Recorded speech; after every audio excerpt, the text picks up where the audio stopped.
10 రోజులు ఏమాత్రం విశ్రాంతి తీసుకోకుండా రాత్రింబగళ్ళు పనిచేసిన అధికార యంత్రాంగాన్ని మనస్ఫూర్తిగా పేరు పేరున అభినందిస్తున్నా, కృతజ్ఞతలు తెలియజేస్తున్నా. మీరు చేసిన త్యాగాలు చరిత్రలో శాశ్వతంగా ఉంటాయి. ఒక్క అధికార యంత్రాంగం ఐఏఎస్ ఆఫీసర్లే కాదు, మొత్తం జిల్లా అడ్మినిస్ట్రేషన్, రాష్ట్రంలో ఉండే అధికార యంత్రాంగం అంతా కూడా రాత్రింబగళ్ళు పనిచేశారు. వీళ్లతో సమానంగా ఎంతో మంది శానిటేషన్లో పారిశుద్ధ కార్మికులైతే రాత్రింబగళ్ళు ఇవన్నీ కూడా క్లీన్ చేయడంలో చాలా శ్రద్ధ చూపించారు. దగ్గర 7,000 మంది పనిచేశారు. త్రాగునీరు కోసం కొన్ని వందల వేల మంది పనిచేశారు. అదే మరి కరెంట్ ఇవ్వడానికి కొన్ని వేల మంది పనిచేశారు.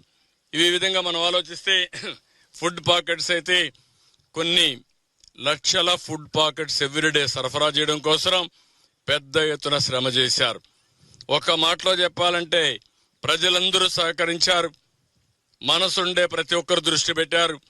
వారికి తగిన సహాయం చేశారు. 10 రోజుల్లో ఇంత పెద్ద విపత్తుని మళ్ళా ఒక కంట్రోల్ తీసుకొచ్చాం. ఒక యుద్ధమే చేశాం. వరదల పైన ఒక యుద్ధం చేశాం.